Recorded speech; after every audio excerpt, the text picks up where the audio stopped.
Ben, what have you been working on? What is this? Is this a different studio? What do you mean this is a different studio? It looks like you would take it over a whole new space. Yeah, so right now it's Christmas break, and so there's no students working at the school, obviously, because it's closed. And so I get to, or I asked and got some permission so that I could use this space so that I could have a few of these big drawings going at the same time so that I can work on one and then work on another and go back and forth. Because that's the best way, I think, to make these types of things if you're working through like a series or a body of work, to be able to respond back and forth from one to the next. And I just don't really get to do that in my small studio, so I am taking advantage of this like month-long break to just get some stuff done in here. Why do you make this type of art, and why are you drawn to this subject? Drawn? Unintended? Not intended. Okay, why do I make what type of art? This? Charcoal, big. Well, the charcoal and the stuff like that is kind of, so basically when you're making art, and especially if you're like me and you use like mixed media, so you can go back and forth between all sorts of different media to make things, it's almost too wide open to be productive sometimes. You just spend a lot of time, or I spend a lot of time thinking instead of just making stuff. So I set some kind of guidelines or rules for myself for this project, and I try to do that just in general to help myself. So for example, here on all of these drawings, the idea is just to work in mostly black and white or grayscale, just so that I can focus more on drawing the objects and places that I'm drawing, and less on what color does this feel like, or what colors would evoke this emotion that I'm going for. Those are all valid and important parts of an art making process for me too, but I'm just taking those out of the equation. So for right now, I'm just doing, right now, all the drawings that I have up are just charcoal, and then I have been kind of holding off on adding other things.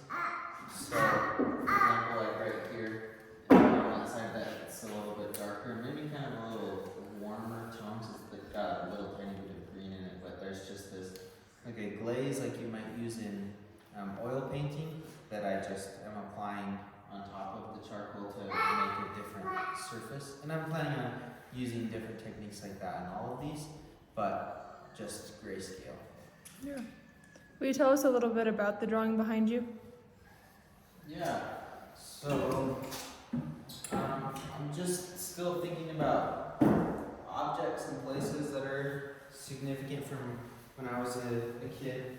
So this is our mailbox that we had. Our house was directly across the street from it, so and we had a big fishbowl type ranch style house with huge floor to ceiling windows, and so we would just, you could see everything outside just as long as you're in the living room, dining room, kitchen area. It just went across the entire front of the house, these windows. And so this mailbox was like basically the view from kind of the center of the house. And then also, it was just always, I guess I'm kind of equating it, or as I'm thinking back on it, I'm thinking about just what it's like to be excited about things when you're a kid, and sometimes how you make yourself, like you speculate and make up situations that aren't even real or probable, and you're really excited about those. So like this mailbox is a perfect example, because everybody on the street has their mail that comes here. Sorry, studio assistant. Everybody on the street gets their mail here, and then you can, post your mail as well. But then there's these two larger bins where if you receive a package or something in a box that's too big for your little mailbox, then the post worker will put the box into one of these and then lock that and take the key that's always in these, take the key out and put it in your mailbox when you get your mail. So then you in turn open your slot, take it out, and the key's in there, so then you open it and that's your package. So I think probably most kids and lots of adults will probably agree with me that it's just a really exciting thing to get mail, but especially a package because you just get a thing or something. And so I just remember always hoping that we were going to get a package that day, even though there was like pretty much never a reason to really or anything like that. But every time one of the keys would be missing, I just remember like walking home from school and going, oh, the key's gone, maybe we got something. And then I would make up these crazy fantasies like, oh, my aunt decided to send us a sweet package with toys for all the kids for no reason, just because. And maybe that's what's in slot A. And then I go open the slot, and sure enough, no mail key in there for us because we very rarely receive packages. But it's just thinking about that, kind of the notion of being excited about something or making yourself excited about something. Then everything else is just kind of filler. So from basically this side of the fence over was our across the street neighbors who my mom was really good friends with, Jeannie and Dave. And so their yard I remember pretty clearly, but I was realizing that this yard directly behind the mailbox, I don't really, the house and the people who live in the house, don't remember them hardly at all. And part of it is because they were older people who didn't go out much. All I really remember was that they had really bushy, pun intended, bushy juniper bushes kind of growing in their yard, as well as a bit of a steep driveway leading up to the garage. And then also that one time the guy who lived there got shingles, and that's about all I remember of the yard. Because, and I think part of it is because I was so fixated and focused on this mailbox as kind of the I guess the emphasis or the hallmark of this portion of the block that I grew up on. So I'm just kind of thinking about things like that with this one. Is this painting or this drawing across from that one intentional? No, just this one. Like across the street, you made like an across the street. No, not really. I just this is where I put, because I have two different rolls of paper. So I've got one that's like 60 inches tall and then one that's 72 inches. So the 72-inch one I just happen to put up right here. Oh, okay. And then I also, the other papers I have are kind of a bleached white color, and this is more of a cream or off-white color. And so that's actually pretty much the right color for the mailbox itself. And I'm sure people are familiar with those postal service mailboxes. So that's part of the decision there. But there's not a lot. As far as where these are located in the studio right now, zero thought went into that. Okay.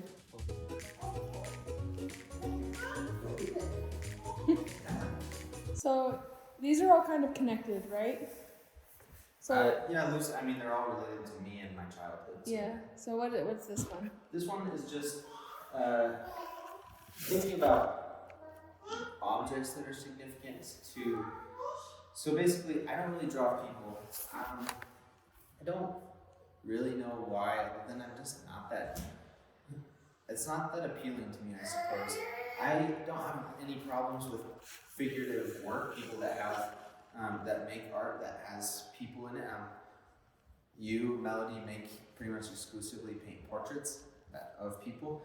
But I just, to me, making the images of people is not important to me. But somehow by making it about an object, a picture about an object or a place or a space, is still about the people who inhabited the space or who used the object. So this is kind of just this is a mattress, right? So I'm thinking kind of about the bedroom arrangements and transitions that we went through. So when we first moved to Green River when I was about 4 years old, in this house that I'm really focusing on in all of my work, there was just myself, well, our parents, myself, my younger sister, and one younger brother.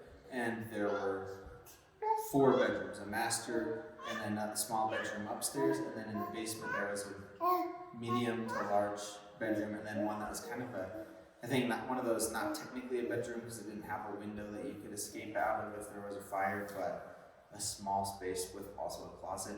And so I was always a basement dweller in that house, and so I kind of would bounce around between. For a while I had a really large queen size bed because my room also kind of served as a guest room, and then also I had an uncle. Shout out to Uncle Rick, who lived with us for a while, and he kind of took over that bed during that time. But so I had a large queen size bed in the larger bedroom for a while, and my sister was just around the corner in this tiny bedroom. Then my next younger brother was born, so then things kind of got shuffled around. My sister ended up moving upstairs to the room next to my parents' bedroom, and then their boys were all downstairs, and then and I don't remember that exactly, but I know for sure when my last sister was born that all 3 boys were downstairs, and we did some different configurations between having a bunk bed and then another twin-size bed that was mine in a large room, and then our dressers and clothes stored in the small bedroom because it was a pretty small space.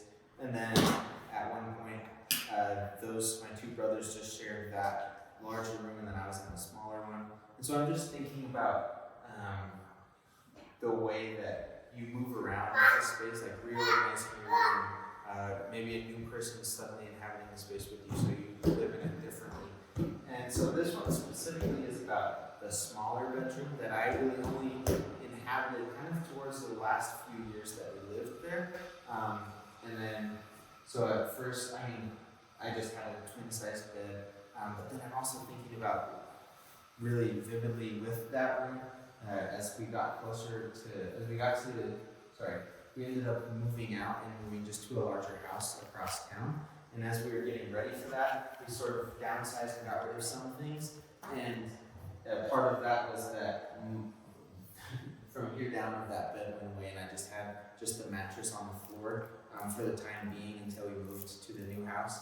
And so this is really definitely a work in progress. So I've got kind of this established, and I'm thinking about kind of rubbing away and then drawing another layer of another view of that mattress on the floor, and maybe going back in time a bit and picturing what it would have been like with the dressers in there. My brothers and I used it as kind of the dressing room, and then my sister's use of the room. So I'm just, with this drawing in particular, and a few of these other ones, I'm thinking about working in layers. And so simultaneously preserving and kind of erasing and working on top of things that have been established to hopefully express just the different time and movements through the space. I feel like it was ambitious to start 4 mega drawings at once over a Christmas break. Definitely. I have like 2 weeks left to use the space. Yeah, like about 2 weeks. And that one I haven't even started anything on it yet. But the good thing is that I can have these all going, and so the next 2 weeks also, so just to give everybody a sense of timing, right now it's the 31st, so New Year's Eve. It's kind of been just that holiday ruckus that it always tends to be with Christmas and New Year's and things all kind of piled together. So I haven't had as much time to come up here to work on these things, but then starting next week, I anticipate having a lot more time to get some more work done. So really, I've only devoted a few hours up here so far. But that was a bit of a tangent. What I was thinking about there, though, is that with each of these,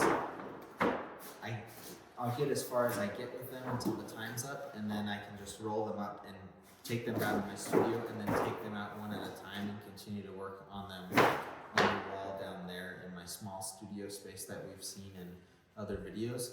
So that's kind of my plan there. But it's nice to have all of this space to jump around and do cartwheels and stuff like that, and also get some drawing done.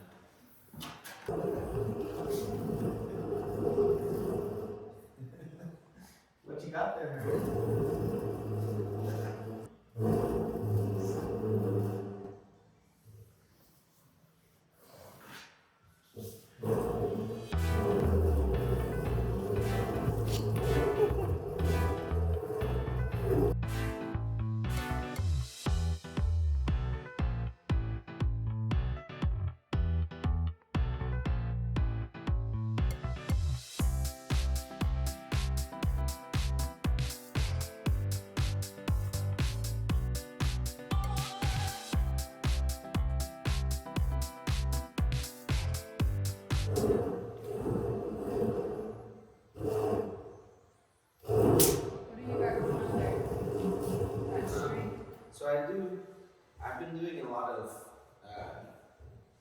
drawing using two-point perspective, which is just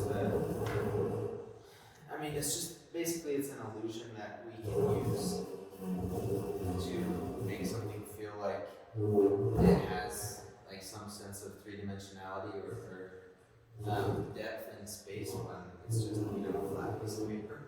And so, the way it works, it's called two-point perspective because you establish two vanishing points. So in this case, I have one here and one here. And so then everything on what would basically be a horizontal axis would converge on one of the two vanishing points in order for it to work. And so that's going on in the mattress one, in the mailbox, that big drawing that I had that I think we did a video about with the wood stove, also like using two-point perspective. I like two-point perspective. It's satisfying to me to look at like just visually, and then also it just feels really dramatic and old, I guess. And so I like that aesthetic that it lends to what I'm trying to do visually, and so I use it a lot. But because typically the way, so when I teach it, for example, in a beginning drawing class, we just use our sketchbooks and a small ruler, and you can line up your ruler to the vanishing point in different lines, different points on your page, and then set it up and draw. You have a nice straight drawing.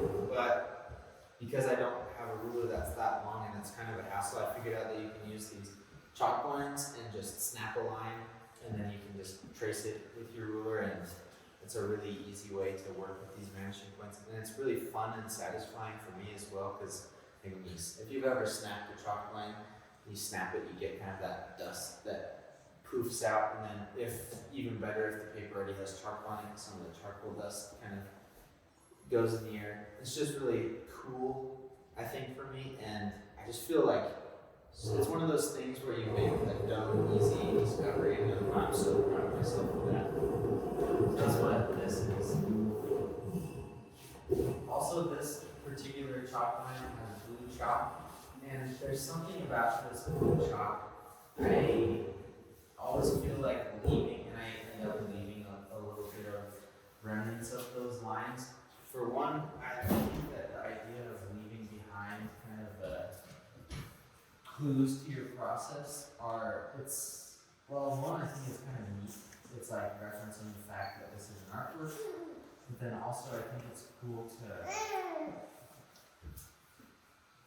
it's just a nice little addition just to have these little sort of architectural looking blue straight lines in your drawings. In these drawings. It's probably good.